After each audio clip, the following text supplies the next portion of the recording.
Perfect. Hey guys, welcome back to the Wellness Diaries podcast. I'm your host, Ashley Hubbard, and today we have an amazing guest on to discuss IBS, gut health, and all sorts of things under that big umbrella. Her name is Samina Qureshi, and she's a registered dietitian. She's the founder of Wholesome Start, a virtual nutrition practice that specializes in digestive health. She also received her bachelor's in nutritional sciences and dietetics from the University of Texas at Austin, where she completed her dietetic internship to become a dietitian. Her wellness philosophy is derived from the intuitive eating principles and health at every size framework. She encourages her clients to care for their health in a holistic way that best honors their lifestyle and cultural traditions and respects body diversity. Thanks so much for coming on, Samina. I'm so excited to chat with you today. Yeah, so can you tell us about just your journey to becoming a dietitian and founding Wholesome Start and what really just inspired you to specialize specifically in digestive health? Oh, yes. Great, kind of long story. So, I went to undergrad thinking I would do pre-med, become some type of doctor, possibly dentist, and I took a nutrition course and I was like, "Oh, this is it. I want to help people in the preventative space of managing chronic diseases." And little did I know during my dietetic internship, I was going through all my rotations that I would not be a clinical person. I very quickly realized that I really wanted to be on the preventative side and not see people in, really compromised states of their health and inpatient. And so I did a corporate wellness rotation for my elective. And that company ended up hiring me. So, right out of undergrad and my dietetic internship, I was hired to help develop a population health risk management program for an insurance company. And there I did nutrition counseling and health coaching for thousands of people across the United States. And that's where I saw this overlap of, well, one, people identifying or yeah, pretty much identifying or equating health with thinness at all cost. So I was like, okay, I need to get more continuing education on possibly eating disorders, disordered eating, and really understand how to support this population that kind of gets stuck in this like rigid mindset with food and activity. And so as I was supporting more people in this way in the corporate wellness setting, which is really just, one-on-one coaching, I found this surprising overlap between digestive issues and disordered eating. And I was like, there has to be something here. So I went on, I just did a quick Google Scholar review search and I was like, oh, there's a lot of information here. What type of continuing education can I get? How can I support people? And so the main condition that I was seeing among all of these people who struggled with digestive health and their relationship with food was IBS. So I decided to niche down and open up my private practice, Wholesome Start, while working full time because I felt I wasn't able to properly provide the support in the really quick coaching sessions that were, that was necessary for the job that I had. And so that's how Wholesome Start was born, to really serve this population that was struggling to nourish their bodies and find symptom relief from all their uncomfortable digestive symptoms. I love that. I think I've talked to several dietitians that are kind of in the same boat. They didn't love the more clinical setting of dietetics and just like because like you said, you're probably not able to give the attention that you need to in that setting because you might not see patients for very long or you might only be seeing them like one off. Is that what Mhm. it was like for you in the clinical setting? Like were you only seeing them like in 15 to 30-minute segments? Yeah, it was more like 15 minutes max, and you had to see like a really high number of patients on all the floors. And imagine, like, I was at the Austin Heart Hospital, and these are like patients who've had like bypass surgeries and very serious surgeries that they are recovering from. Their body's going through a lot. Imagine a dietitian going into their room after this big surgery and talking to them about a heart healthy diet. While the importance of nutrition absolutely is valuable, and that nutrition education is necessary for them to recover and kind of move on with their life, and avoid these kind of issues or complications with their heart health. I didn't see the patients valuing my expertise in that setting, and it made me feel bad, honestly. I was like, what can I do to where my expertise and knowledge will be helpful and I can actually help people implement them in a sustainable way? And I feel like that 15-minute time when I don't know their social determinants of health, like, do they have access to food? Do they have money to buy groceries? Do they have a safe place to live? Like, what is their situation? There was only so much I could do. And that oftentimes looked like handing out like a packet because you don't have time to talk to them, you know? Yeah, and I also think too it has a lot to do with maybe I feel like after a surgery, people are probably not like ready to receive all of this information. Like they're not seeking it out. So I feel like whenever there's especially anything regarding nutrition and like health, if it's forced on someone, I just feel like they're not ready to receive it that well. 100%. Like, I'm sure you know with your work, you really have to assess each person's readiness to change. And if they're just not there, like, you can't move forward, and that's okay. Yeah. Yeah, for sure. So since you kind of touched on a little bit of like disordered eating and that and how that kind of integrates a little bit with IBS, how does disordered eating impact gut health and like what are some signs and symptoms of that? But also, what about disordered eating of like how does it actually affect it? Like what creates kind of that umbrella of IBS symptoms? Yeah. So, first, I think I need to address what the gut-brain axis is. So IBS stands for irritable bowel syndrome. It is categorized as a DGBI, which is a disorder of gut-brain interaction. So there's something known as the gut-brain axis, and this is the bidirectional communication pathway that sends signals from our brain to our gut, but also our gut to our brain. And so you might have noticed like, oh, anytime you go for a big talk or you have a presentation, you're taking a test, you notice that like nervous tummy. You may get gassy, you may feel like you have the runs, some digestive discomfort, you know? So that's the brain and the gut kind of signaling to each other. What happens with IBS is that that communication pathway with IBS is very hypersensitive.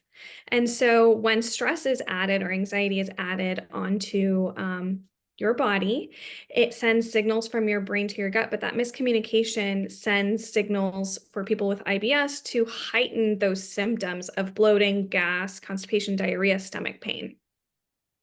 So if we're looking at disordered eating, I see it as a stressor on the body.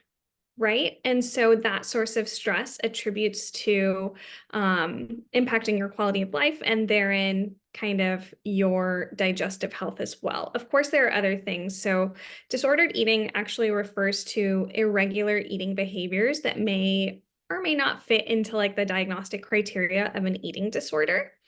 Right. So some things that can be classified as disordered eating are like frequent dieting, anxiety associated with specific foods, skipping meals, chronic, weight fluctuations that you may see with that, rigid routines and rituals surrounding food and exercise. So saying like, certain amounts of exercise or compensatory behaviors there, feelings of guilt and shame associated with eating, a preoccupation with food, or weight and body image that negatively impacts your quality of life, feeling out of control around food. Um, and again, some of these types of behaviors can definitely impact IBS, right? So if you are not regularly eating enough food, you can slow down your GI motility, right? And what that does is for someone with IBS constipation can make their constipation way worse, leading to further stomach pain, further intensifying their bloating and gas and constipation. So absolutely disordered eating can impact IBS symptoms. Sorry, I'm going off a tangent here, and I need to be reminded about what you even asked about. All good. I love it.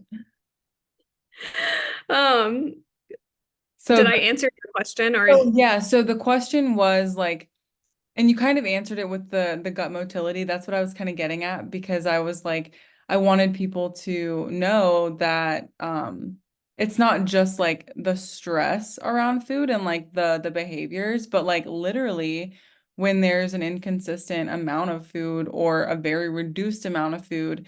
I mean, I've experienced this before where it just slows down your bowel movement regularity. And Uh-huh. so and then if you're someone that experiences already, like you talked about the IBS symptoms, like that can just make things worse. And I think that, do you think that that can create like a cycle for people where they, you know, maybe they get constipated, they feel bloated, but then they're like, do you see them being afraid to eat or do certain things because they're like, okay, my hunger isn't there, I'm feeling bloated. What are some things like if you've worked with a client like that before, I guess you can share kind of what you would do in that situation. Oh, okay. 100%. There's this vicious cycle of, once you engage in these disordered eating behaviors, the GI symptoms appear, and you want to avoid said food groups or specific foods even more, which only makes your GI symptoms worse. And so there's this like negative feedback loop that keeps happening. And so what I always say is that you simply cannot heal a starved gut with more restriction.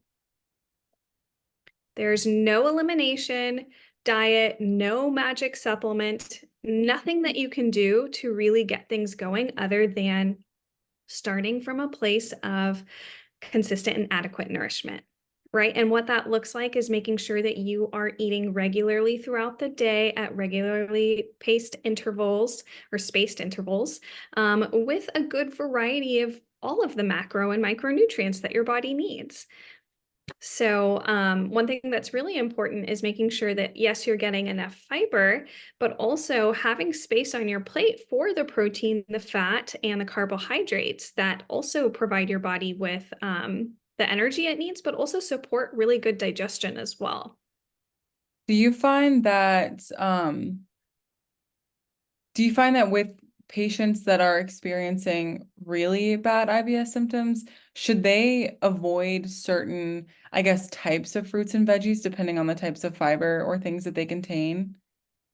What a great question. So, I don't know if you're familiar with this, but the medical nutrition therapy for IBS is called the low FODMAP diet. It is a three-phase elimination style diet where you reduce the total consumption of FODMAPs. And FODMAPs are fermentable carbohydrates that cause the bloating, gas, stomach pain, distension, constipation, diarrhea for people with IBS. FODMAPs, FODMAP, it's an acronym for a bunch of different fermentable carbohydrates, but they are not bad for or unhealthy for the general population to consume. These are prebiotic fibers that actually support a very healthy and robust microbiome. It's just for this population of people with IBS, it can make their symptoms a little worse. And so there is this diet that is meant to alleviate your symptoms by reducing total FODMAP load. The second phase is known as the reintroduction phase, and this is a phase that I see a lot of people never enter. They end up in the elimination phase because they're like, oh, my symptoms are gone, and then they're limited with just eating like boiled potatoes, rice, and chicken. And so then they're really reducing their microbiome diversity, and that impacts their gut health further. So the reintroduction phase is really important to help you identify your food triggers. So you reintroduce the FODMAP foods to see if you have any symptoms and also expand your diet as much as you tolerate. And then the third phase is the maintenance phase where you continue to add in those FODMAP foods and see what you tolerate, don't tolerate, so that you can enjoy your life and not be so restricted. So yes, there are some foods that you can restrict. However, the low FODMAP diet is honestly not the first thing I jump headfirst into with my clients. Um, It's probably the last approach that I take because there are so many different ways to support your body with IBS for regular and optimal digestion that have nothing to do with elimination. I like to focus on inclusion of foods. So, are you including the right type of fiber for your body? Are you overloading with lots of fruits and vegetables and beans and grains and not eating anything else, so much so that you're just overdoing it on fiber and making some of your symptoms worse? So there are absolutely so many ways for us to address the inclusion of foods versus the elimination, which is what I focus on with my clients because I am working with a population that struggles with their relationship with food. I love the addition versus subtraction sort of thinking too. Yeah. I mean, what we focus on is so important. If you're just focused on restricting, like if you tell yourself, I'm not going to eat pizza, like the desire to eat the pizza is going to be a lot higher. And really the pizza is not the problem. Like the problem is maybe you're not getting enough of the other things that are really necessary, like getting enough protein, getting enough fruits and vegetables, starchy carbohydrates, fat sources, like that kind of thing. I mean, most people aren't getting enough of those things, but then they resort to, well, I'm just going to cut out all this other stuff.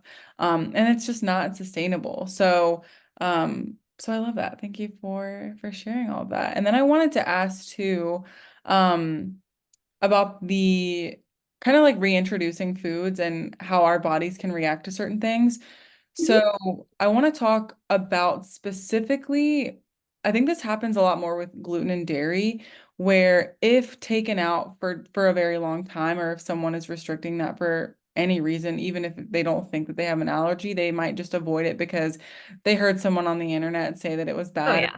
or that it causes inflammation, which we'll talk about that too. Um, and then they reintroduce it and they experience some sort of like GI symptom and they think that they're intolerant to it. Can you explain why they might be feeling that GI discomfort after reintroducing it and why it might not always be that they have an intolerance? Yeah, absolutely. So I know specifically for people with IBS and the low FODMAP diet, um, we do reduce wheat products during the elimination phase, but that's not due to the gluten it found in those products. It is due to the fermentable carbohydrate in them. So you can still eat sourdough bread on the low FODMAP diet and all of these like other types of foods that may be easier to digest. So oftentimes it may just be the type of food that you're eating or the quantity or the setting. Like, are you intermittent fasting and all day long, and the only thing on your mind is a croissant sandwich? And you have the croissant sandwich, and you're like, oh my gosh, I feel so bad. I haven't eaten gluten in so long, and I bet it's the croissant, right? That really wrecked my stomach. Maybe it's not. Maybe it's that the croissant is layered with butter and you're having some fat malabsorption after not eating all day long. Maybe it's the fact that you ate really quickly because you've been starving all day and you didn't chew properly enough. There's so many factors that can contribute to digestive distress, and it very rarely is like specific nitpicky ingredients or foods. I will say there are some people with non-celiac gluten sensitivity that, every single time they're regularly reintroducing gluten into their diet, they're noticing some symptoms. Then that's when you work with a dietitian to better understand like what's going on and how these foods impact your system.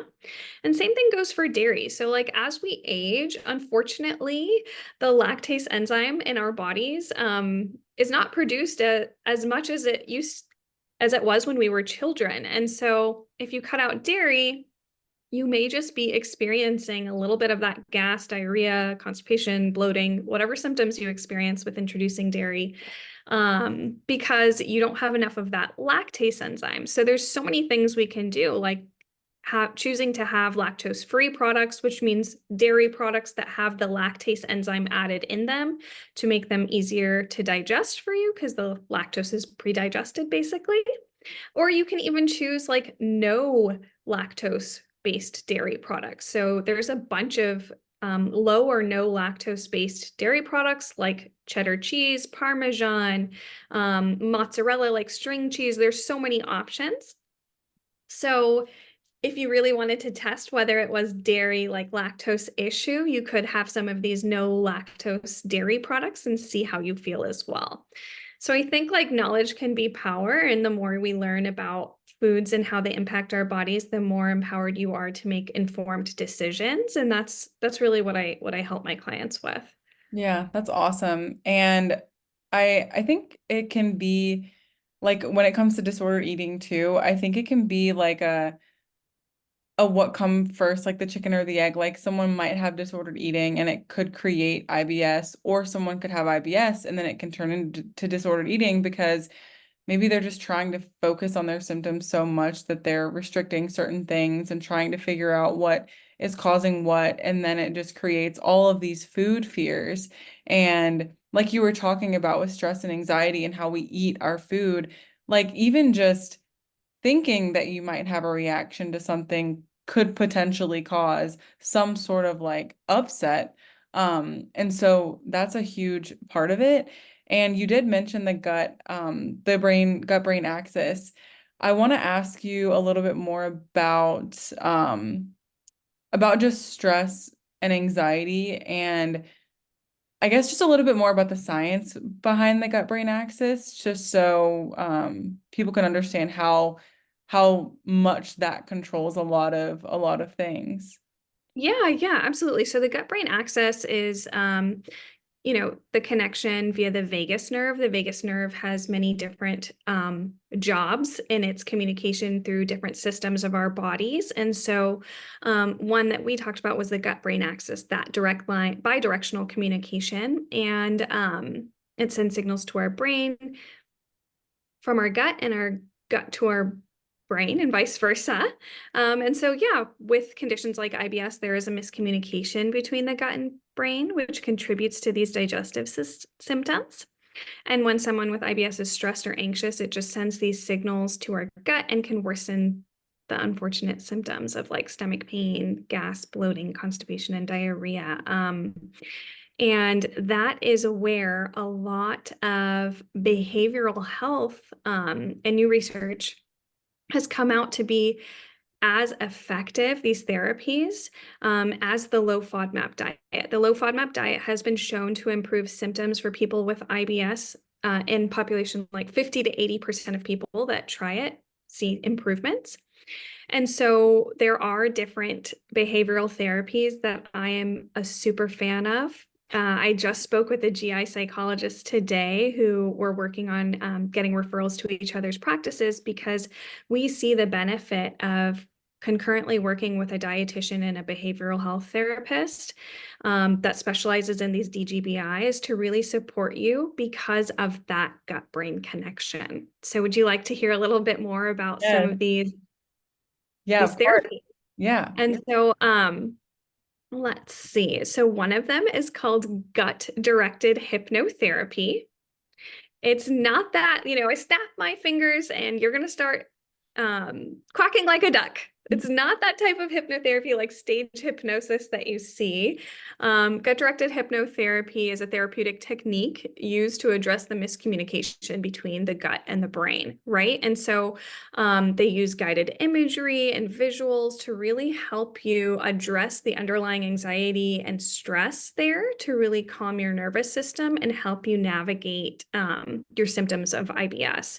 There's another cognitive GI-based cognitive behavioral therapy for IBS specifically is also an effective treatment for people who do not respond to standard like pharmacotherapy, like medication for IBS. And it can help people with IBS kind of reframe their thoughts of like helplessness and hopelessness to hopefulness and identify the relationship between their thoughts and their symptoms and their feelings with IBS. So it can absolutely be an effective coping strategy to improve people's quality of life, which I love. So CBT for IBS may also improve like abdominal symptoms through the gut-brain correlation process of IBS and alleviate psychological distress such as anxiety and depression. Which is really nice. So just learning a little bit more about these behavioral health therapies has been really helpful for my clients because for people with disordered eating and possibly even like an active eating disorder, sometimes jumping into the nutrition part of things can be really difficult. And so we may face some roadblocks because they're simply not ready, and that's totally fine.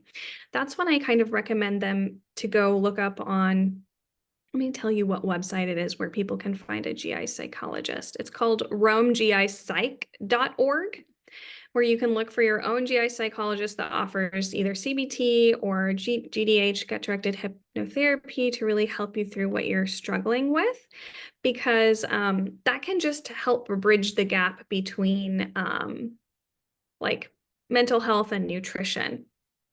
That way, we're not in a stuck place, and they can move forward with their treatment. Their treatment.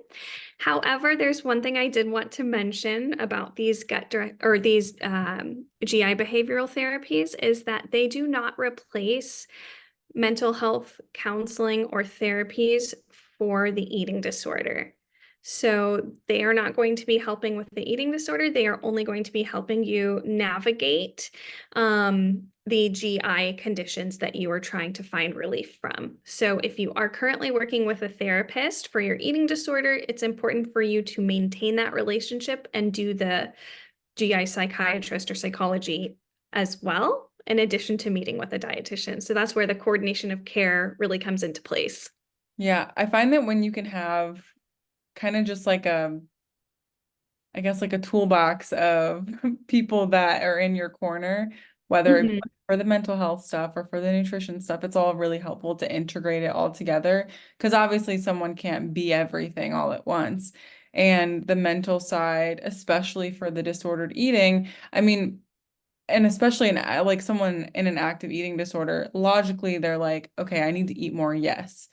Getting there and getting someone to that place where they can actually do that is very difficult. Um, Mhm. and so having the eating disorder therapist and the person to help with the IBS is so important. Um, but thank you for sharing that. That's really cool about the psychotherapies. But so IBS and gut health in general is like, it's a very big buzzword. There's lots of there's lots of supplements that people sell for people that have these issues. And there's a lot of misinformation. So I want to know what just some common myths and misconceptions that there are about gut health that you see a lot and consistently on the internet, and maybe ones that you encounter from patients in your practice that have come to you with that. Yeah. Oh my gosh, there's so many. I feel like Yeah, every we time have I 5 hours. speak about that, I'm like, what is this? Why is this person allowed to speak on this topic? Like, no. And then, yeah. So, anyways, I think the number one thing I see with my patients is a long list of supplements. And taking a bunch of different supplements without knowing their drug nutrient interactions or how they really impact your body and your digestive system can be the root of some of your issues, Yeah. right? I will say probiotics are not like multivitamins. You don't just pop a probiotic daily because they're good for your gut. So you don't need to be randomly taking a multi-strain probiotic every single day. Probiotics are meant to work to help a specific symptom for a short period of time. They're not like a long-term thing that you take forever. If you are interested in taking a probiotic, you can ask yourself like what symptoms you are trying to manage. You can go to Probiotic Advisor, which is a website, or talk to your dietitian about looking up the specific strain and dose that have been researched to help with your specific symptom. And then you take that specific strain and dose for a said period of time and see how it helps, or if you find that it worsens symptoms, which it may also do. That's something that you can talk to your dietitian about. So probiotics are a big one. I feel like I see that so much, and then I see people just talk about how it made them like so bloated and all of this stuff. And I've taken them before And I think I don't think I've taken that many different brands, but when I have taken them, um, they were for just like, oh, I'll just see what this does. Like I heard it was good, heard this was a good brand, I'll just see what it does. It either never really did anything or it just made me like gassy or just something weird. And then I started listening to experts talk about probiotics and how most people that think that they need probiotics, usually they're the types of people that would have negative responses to them because of like what you said, like you can't just take random probiotics and like throw it against the wall, see if it sticks. Like you have to figure out what are you trying to treat at that point. And especially the long list of supplements. I see that so often and they don't even know what they're taking, but someone online sold them this package like they're going to heal their gut health and take 40 supplements and spend Oh several yeah. $1,000. And it's just if they asked why they're taking them, the person probably would not even be able to tell them why they're recommending those products. Um, because the truth is a lot of times it's just because of the monetary kickback they get from the supplements they give to their patients. Oh But yeah. You hit the nail on the head there. There's another one that is really controversial that I'd like to talk about, and it's food sensitivity testing. yes, please. So I regularly say to my patients that food sensitivity testing is a scam. The evidence behind it is just clearly not there. Many of these sensitivity tests look at the IgG antibody response, and really the IgGs are indicative of which foods you commonly consume. So it's not unusual for you to take this, I'm not going to use the brand name, whatever sensitivity test that's out there. You all know what it is. Um, and it say, oh, you're sensitive to eggs and strawberries and cantaloupe and mangoes and wheat and all of the foods that you regularly eat every day. Yep. And then them sell you a diet with all the foods that you're not supposedly sensitive to. So take those food sensitivity tests with a grain of salt, a huge grain of salt, because they are invalid most of the time. I And go ahead. if you didn't have a negative reaction to a food that you see on the list and you're like, that's strange, don't eliminate it. Yeah, If you're like, no, I do fine with, broccoli, I don't need to eliminate it. Why is it telling me I need to eliminate broccoli? Then, I mean, you know your body best. for sure, for sure. Are there any specific foods or diet trends that are often said to be beneficial for, quote, gut health and but they may not be supported by scientific evidence? So many. I often hear that intermittent fasting is really good for your digestive system because you get to rest and allow it to enter the rest and digest phase, and it's really good for you. However, do you already know that, like, if you're human and you sleep, you're already intermittent fasting during those times you're sleeping. You are already getting that time to reset and digest and calm your digestive system down during those hours. So there's no necessary reason to do that for gut health, in my opinion. And breakfast is literally called breakfast, breaking your fast. Uh-huh. I So know. yeah, it's interesting. But and like all of the claims about autophagy and like living longer to fast and it's just the internet is crazy. But so how do you, with all of this misinformation out there, how do you distinguish between legitimate gut health advice from people that are experts in the field versus the pseudoscience in the vast amount of information that's being given out there? Because I literally just saw something this morning, someone sent me something from Gary Brecka, and he's very well known in the as a pseudoscience type of person. And I just like I don't have the energy to like combat all of it. But so how do you distinguish what is true versus what's not? So oftentimes the evidence-based like information that you're going to be getting is going to be boring. It's going to be things you already know. Drink water, eat breakfast, lunch, and dinner, get some protein, fiber, carbohydrates, fats in your diet. Like very, very mundane nutrition advice is not going to change. If you see things that are sensationalized, or if anything sounds too good to be true, it probably is. And you can probably say, like, what is this person gaining from telling me this information? Are they selling a book? Are they selling a supplement? Are they selling a diet plan? Like, what are they gaining out of telling me this information? And if it's monetary, it's likely not a blanket recommendation that you need to be following. Not to say that anybody who is an influencer is not providing like good information. I think there's good information out there. I think it's just needs to be applied for the right person or population.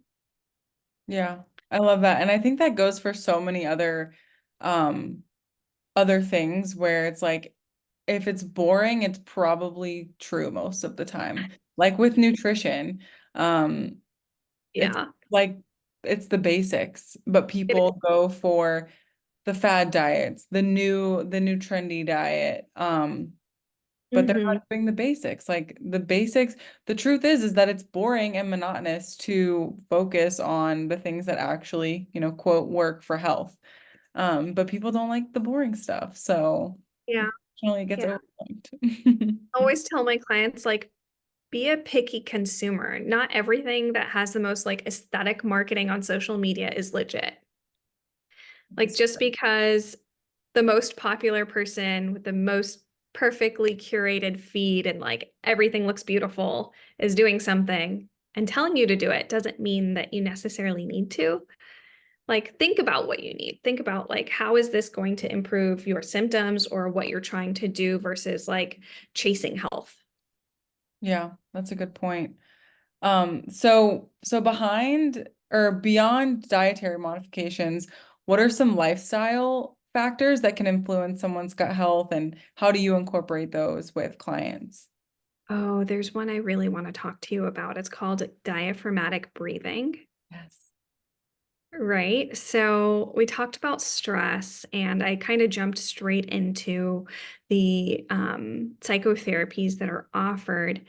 But for those suffering with GI symptoms, diaphragmatic breathing offers really great benefits. Activating the diaphragm creates like a gentle massaging action felt by internal organs in the intestines, like the stomach, which can reduce abdominal pain, urgency, bloating, and constipation. And so, diaphragmatic breathing is simply taking in a deep breath and having it go down into your system. So, not having a shallow breath and it stopping at your chest, but really going all the way deep down, inhale, and a deep exhale. There's a little bit more to it, but I'll leave it at that. And, this can also help to reset your nervous system from the fight or flight to the rest or digest state. Um, and it can also really help. So, for people with diarrhea and urgency, like I need to use the restroom, it's going to come, I got to go quick. Diaphragmatic breathing can help to calm the digestive tract and ease those moments of panic, which can help you make it to the restroom. I've had so many clients that have a long commute to work that have to take the train or the bus or walk. And their biggest concern is, am I going to have an accident on the way to my destination? And I can't stop for the bathroom. There's no bathroom on this train. They're commuting. What can they do? And so this is where diaphragmatic breathing can be so helpful. And not only is it good for like the diarrhea situation, it can also really help when you're on the toilet and if you struggle with constipation. So let's say you're sitting on the toilet and trying to get the bowel movement out. This deep breathing can calm your nervous system, but also simply massage your digestive system with the breathing, which can help have a more complete bowel movement. I have a toddler. I have a toddler and a newborn, and potty training is so fun. But when she's struggling to use the restroom, one thing that I use, she has a stool, so squatty potty. Proper toilet positioning is everything. But also, we practice blowing bubbles because that helps her basically do diaphragmatic breathing in a fun way. So, if you want to practice blowing bubbles on the toilet, that might be something fun for you to try if you're a little stuck. That's cool. I love that type of breathing just for like recentering, Mhm. and being calm. Because I think if you're already someone that deals with a lot of stress, or you're just a more, highly strung person, typically it's a lot more of like the chest and like shoulder, like short breathing. And I noticed that like on days where I'm doing that a lot, I'll feel like I'm not able to take a deep breath, or like I'm not able to breathe fully. And it's just because I've been taking these like really, really short breaths all day. And I think a lot Yeah. of typically people with IBS are typically a little bit more stressed out. So that would be a really good thing for them to do. But aside from some of those things, what are some specific nutrients or supplementation that are common for you to recommend to a client? Oh, yeah. I mean, while there are some crazy supplements out there, there are also some that have been proven to help, right? And my favorite one is an antispasmodic, such as enteric coated peppermint oil, which helps to relax the digestive system, normalize motility, reduce pain, urgency cramping, and bloating. So, peppermint capsules can be really helpful. If they're enteric coated, it just means that they're not going to digest like as soon as you take them in your throat. It's going to make it down into your digestive system and be used or open up and have the effect in the area that it needs to work. So that's one. I always find ginger to be really soothing. So I encourage people to make their own at home, like ginger tea. I know in the tea bags, there are sometimes ingredients mixed in there that can be a little iffy for people with IBS. So I just take out that guesswork and say, like, let's make it at home. So if you get a ginger root from the grocery store and you peel it, you can take like an inch of it and chop it up and then add it to boiling water, add sugar if you like it sweet, and kind of sip that throughout the day. It can be really soothing. Um, Other supplements that I really like. So there is a enzyme mix that helps to break down FODMAPs. I am not sponsored by this company. It's called FODZyme. You can have it and sprinkle it on your food. So for people who are on the elimination phase of a FODMAP diet, or they have plans to travel, or they're going to a work dinner and they don't have control over what they're going to eat, you can sprinkle this on your food, and it helps to digest some of the FODMAPs in the food, so lactose, fructans, and galacto-oligosaccharides, which can be really helpful. Magnesium can promote gastric emptying, so it can be a good one. However, there are like specific types of magnesium and a specific dose. So I know that 400 milligrams of magnesium is when like the laxative effect starts to happen. So you want to be mindful of how much magnesium you're having to get the effect that you're looking for. And then magnesium oxide, gluconate, and hydroxide are going to be the gentler forms compared to like magnesium citrate, which might cause a little bit more of that digestive upset. In addition to that, I like fiber. However, for people with IBS, we have to be choosing the right types of fiber. And so psyllium husk, kiwi fruit, and polyethylene glycol or PEG, and even partially hydrolyzed guar gum are going to be some good options. What about that? Especially, Oh, sorry, go ahead. oh, I was just going to say, like, especially if you're constipated, these can sometimes work depending on which type of fiber for both constipation and diarrhea. What about the fiber that you see in like bars and wraps and things like that? What is that type of fiber, and why does that? I feel like it consistently we see some digestive upset with that kind of fiber.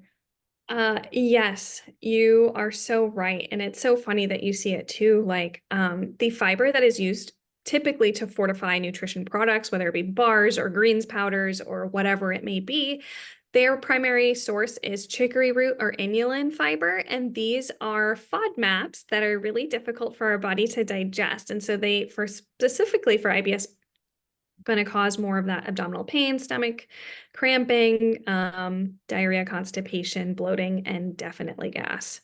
So I learned this really quick. I was in a nutrition class and I ate a fiber one bar and I was miserable. And I was like, what is it with these bars? And I was like, chicory root. Then I looked it up and I was like, oh my gosh, I can never eat this thing. So bad.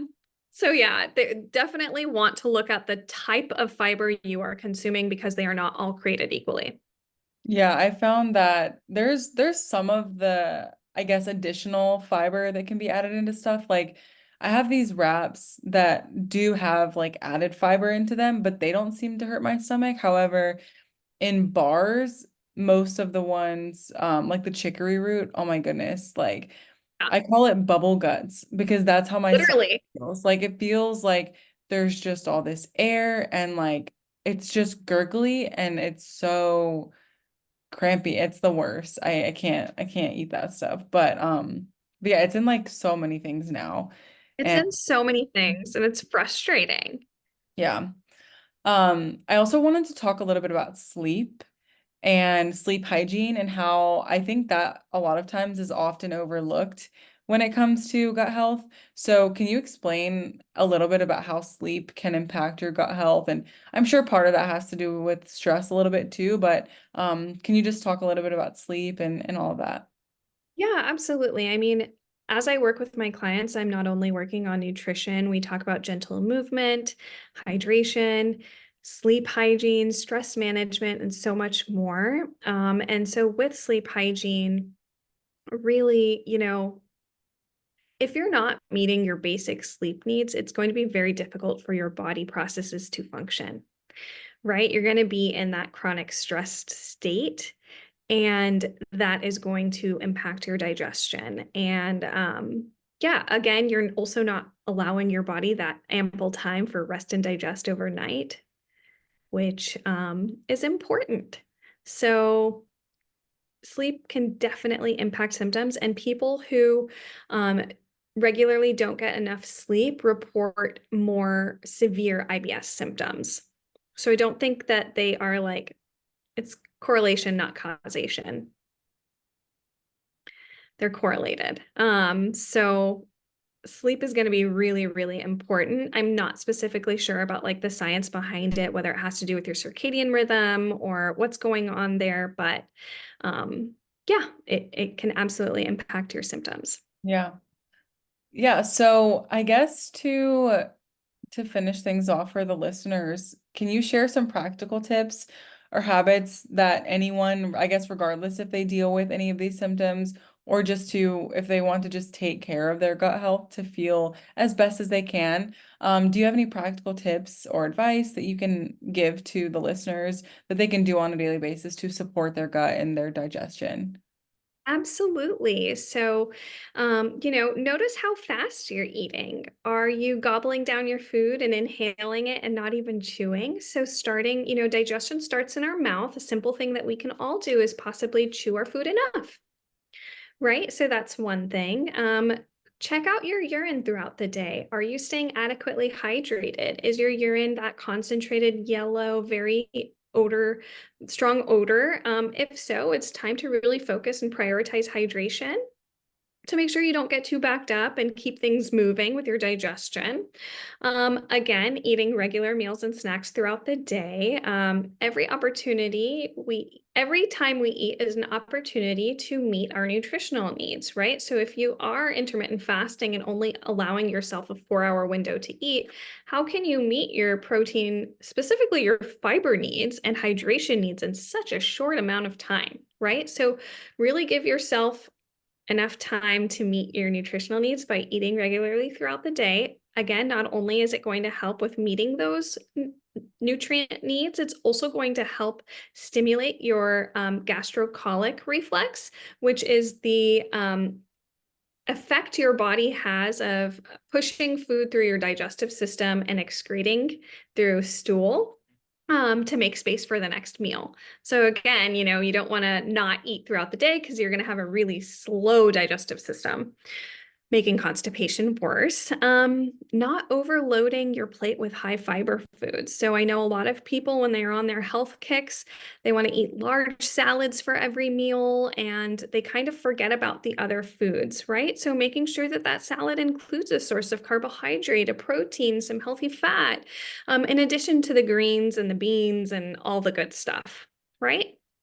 Um, let's see here. What else can I say? Gentle movement, right? So thinking about like what types of activity you enjoy. I think when people, at least my clients, think about physical activity, it becomes such a burden. It's like one extra thing they need to do. And I'm like, these can be daily activities. It could be, walking your kid to the park, things that you regularly do. Think about ways that you like to move your body that actually bring you joy. My mind's always going to like things I can do with my toddler. So can you have a dance party in the living room? Like, can you jump on the trampoline with them? So many different ways for you to move your body to help stimulate that GI motility. And eating a variety of fiber-rich foods to keep you regular. Eat the rainbow, try and get some of that variety there. And when people, I don't want this to become like a race to eat the rainbow. It is over the week, over the month, over the year, not the day. So just, do what you can with what you have access to. I like how you phrase it like in that way versus the day, because some people can be so short-sighted and all or nothing, and they think that consistency just means perfection, and that's not true. Mm. We can't possibly eat every single type of vegetable in one day. If you can, that's impressive. I can't. But yeah, keeping it just like the variety, keep it in a rotation. Try to get all different types just to because that's important too, just for like your gut microbiome to have a complex variety of different things. So those are really helpful. Yeah, again, very simple, boring nutrition advice. Yeah. Oh no, she's telling me to eat vegetables. Oh, boring. Yeah, I already knew that. Right, right. So something that I like to do at the end of all my podcasts is I have a question for you that my last guest gave me. They didn't know who you are. It's just like a randomized, like they give me a question and then I'll ask you a question for my next guest. To give me a question for my next guest. So their question was, what's the worst piece of advice you've ever been given about business?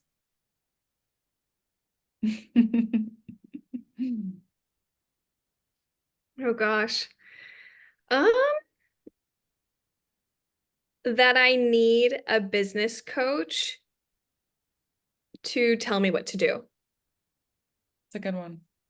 Because while they can absolutely be helpful, I mean, of course, with growth and like expanding your business, it's not necessary. And sometimes we just need that accountability buddy. So having like pods of like-minded entrepreneurs can really help with that and sharing your own like experiences and learning from each other. I feel like there was this craze of like business coaches and all of that, especially like in 2020 when we were all in the pandemic. And I definitely got sucked into that. And I hired a business coach. And while I learned a lot, I feel like my expectations were not realistic. Yeah. That's a good Yeah. one. And I like just having, because it's so true when you have friends or just people kind of in your circle and network that you can talk to and bounce ideas off of, that's really helpful. Because whenever I'm in a setting with other people that are like-minded, you start to get like ideas and you just, I don't know, it helps you kind of level up in ways that in that sense where a business coach would not be necessary. So that's a good one. What question do you want to give to my next guest? Mine's kind of a silly one. If you could be an animal, what would it be and why?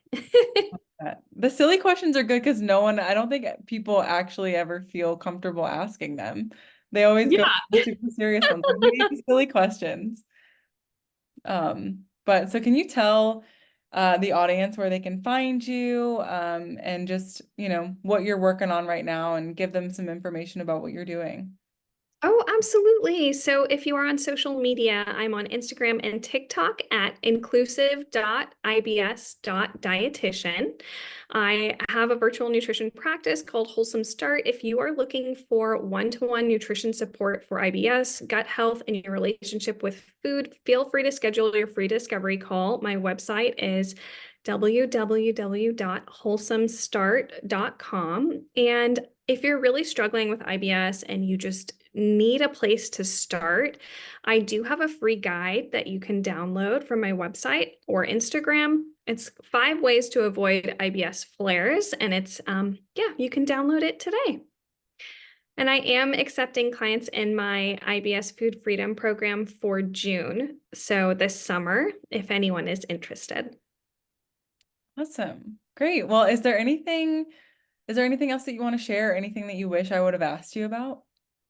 Trying to think. Let's see. Yeah, so I think we talked about a lot of lifestyle things, but we didn't talk about alcohol. Oh, that's true. That is true.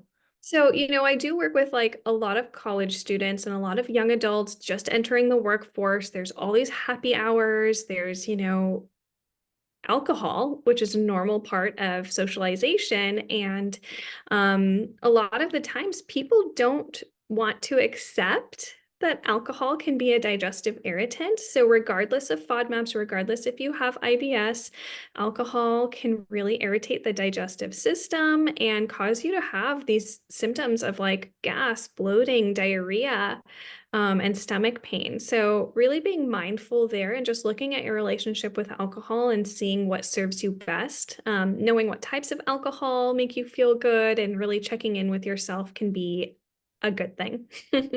That's a good one. I'm glad that you brought that up. Super common one too. Yeah. Well, thank you so much for being on. It was a pleasure, and I'm sure that everyone got, a great dose of everything IBS and gut health. So thank you so much. Thank you for having me. Yeah. All right. Thanks guys for listening, and we will see you on the next episode.